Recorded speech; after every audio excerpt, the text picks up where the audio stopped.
आज हम एक ऐसे टॉपिक पर बात करने वाले हैं जो दुनिया भर में करोड़ों लोगों की जिंदगी पर असर डालता है, मोटापा। और ये सिर्फ थोड़ा वजन बढ़ने के बाद नहीं है, ये एक बहुत ही गंभीर हेल्थ प्रॉब्लम है जो बहुत तेजी से बढ़ रही है, और इसके जो नतीजे हैं वो शायद हमारी सोच से कहीं ज्यादा गहरे हैं। चलिए सीधे मुद्दे पर आते हैं। इस प्रॉब्लम की गंभीरता को समझने के लिए जरा इस पर गौर कीजिए। 1980 से लेकर आज तक दुनिया में मोटापे की दर डबल से भी ज्यादा हो गई है। ये सिर्फ एक नंबर नहीं है, ये एक चेतावनी है, एक अलार्म है जो बता रहा है कि ये समस्या कितनी तेजी से फैली है। तो आज के इस सफर में हम सबसे पहले ये समझेंगे कि ये प्रॉब्लम ग्लोबल लेवल पर कितनी बड़ी है। फिर हम जानेंगे कि मोटापे का आखिर मतलब क्या होता है और इसे नापा कैसे जाता है। उसके बाद हम इसके पीछे के पेचीदा कारणों और इससे होने वाले गंभीर हेल्थ रिस्क्स को देखेंगे। और आखिर में हम बात करेंगे कि इसे रोकने और कंट्रोल करने के लिए क्या किया जा सकता है। तो चलिए शुरू करते हैं हमारे पहले पड़ाव से, इस ग्लोबल हेल्थ चैलेंज के साइज को समझना। आखिर ये समस्या असल में कितनी बड़ी है? आइए कुछ ऐसे आंकड़े देखते हैं जो आपको चौंका सकते हैं। जरा इस नंबर के बारे में सोचिए। साल 2016 तक दुनिया भर में 1.9 अरब से ज्यादा वयस्क ओवरवेट यानी कि ज्यादा वजन वाले थे। ये दुनिया की आबादी का एक बहुत बहुत बड़ा हिस्सा है। एक पल के लिए बस इस विशाल संख्या की कल्पना कीजिए। और देखिए, कहानी यहीं खत्म नहीं होती, बल्कि यहाँ से और भी सीरियस हो जाती है। उन 1.9 अरब लोगों में से 65 करोड़ से ज्यादा लोग मोटापे यानी ओबेसिटी की कैटेगरी में आते थे। यहाँ हम सिर्फ थोड़े ज्यादा वजन की बात नहीं कर रहे हैं, हम एक ऐसी मेडिकल कंडीशन की बात कर रहे हैं जिसके बहुत ही गंभीर परिणाम हो सकते हैं। ठीक है, तो ये तो साफ है कि ये एक बहुत बड़ी समस्या है। लेकिन जब हम शब्द इस्तेमाल करते हैं मोटापा, तो इसका असल में मतलब क्या होता है? चलिए अब इसे समझते हैं और जानते हैं कि इसे मेडिकली कैसे डिफाइन और मेजर किया जाता है। अगर हम साइंटिफिक भाषा में बात करें तो मोटापा शरीर के फैट टिश्यूज यानी वसा ऊ तक का अबनॉर्मल तरीके से बढ़ना है। अब ये दो तरह से हो सकता है, या तो जो फैट सेल्स हैं वो साइज में बड़े हो जाते हैं, या फिर उनकी गिनती बढ़ जाती है, या कभी कभी दोनों ही एक साथ होता है। तो फिर इसे नापते कैसे हैं? सबसे आम तरीकों में से एक है बॉडी मास इंडेक्स, जिसे हम BMI कहते हैं। ये हाइट के हिसाब से वजन का एक सिंपल सा इंडेक्स है।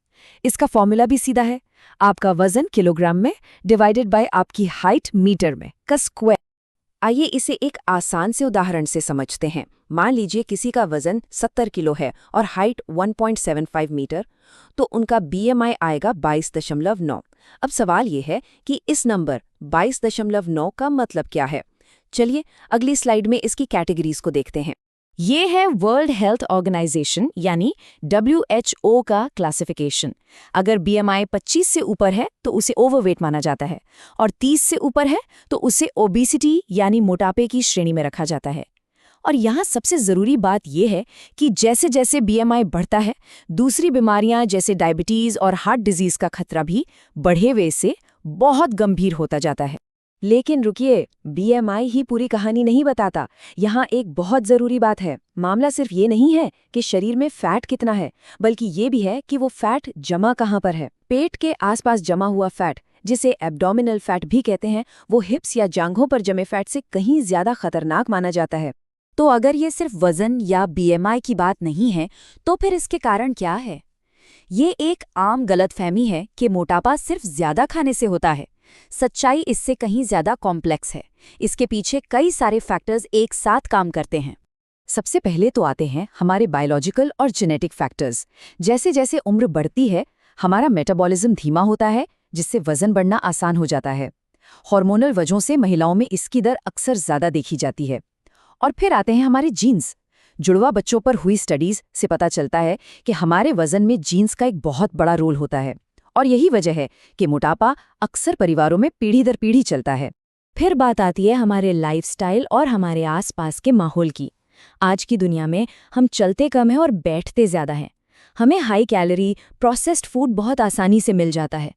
और ये भी इंटरेस्टिंग है कि किसी की सामाजिक आर्थिक स्थिति और एजुकेशन का भी इस पर असर पड़ सकता है। और हाँ, हमें साइकोलॉजिकल फैक्टर्स को भी नहीं भूलना चाहिए। तनाव, डिप्रेशन, एंग्जाइटी, ये सब भी ज़्यादा खाने की वजह बन सकते हैं। तो हमने देखा कि मोटापा कई सारे कॉम्प्लेक्स फैक्टर्स का नतीजा है। लेकिन इसके परिणाम क्या हैं? अब हम बात करेंगे मोटापे से जुड़े उन गंभीर हेल्थ रिस्क्स के बारे में। इसके जो खतरे हैं वो बहुत ही फैले हुए और सीरियस हैं। टाइप 2 डायबिटीज, गॉल ब्लैडर की बीमारी और स्लीप एपनिया जैसी चीज़ों का खतरा बहुत ज़्यादा बढ़ जाता है। फिर coronary heart disease, high blood pressure और घुटनों के गठिया जैसी बीमारियों का रिस्क भी मॉडरेटली बढ़ जाता है।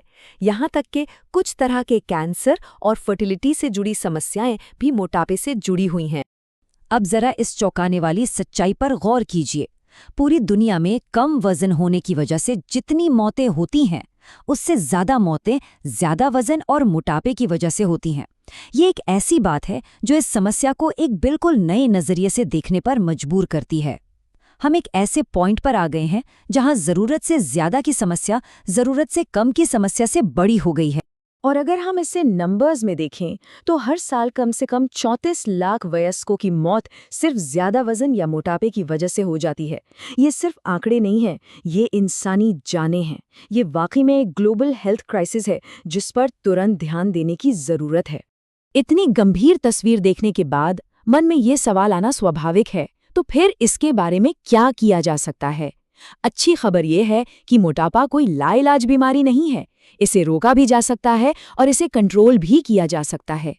चलिए कुछ मेन स्ट्रैटेजीज पर एक नजर डालते हैं। वजन मैनेज करने के 2 सबसे बड़े आधार हैं। पहला, डाइट में बदलाव। इसका मतलब है हाई कैलोरी और कम न्यूट्रिशन वाले फूड को कम करना और फाइबर वाली चीजें बढ़ाना। आसान भाषा में कहें तो जितनी कैलोरी ले रहे हैं और जितनी खर्च कर रहे हैं उसके बीच एक बैलेंस बनाना। दूसरा है फिजिकल एक्टिविटी बढ़ाना।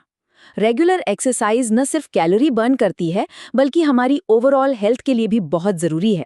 तो ये सब हमें एक बहुत बड़े और सोचने वाले सवाल पर लाकर खड़ा कर देता है।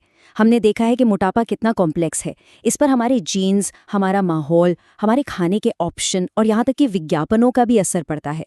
तो ये सब ध्यान में रखते हुए क्या ये वाकई सिर्फ किसी की पर्सनल विल पावर का मामला है, या फिर हमें इसे एक बड़ी पब्लिक पॉलिसी की प्रॉब्लम के तौर पर देखने की ज़रूरत है? ये एक ऐसा सवाल है जिस पर हम सभी को सोचना चाहिए।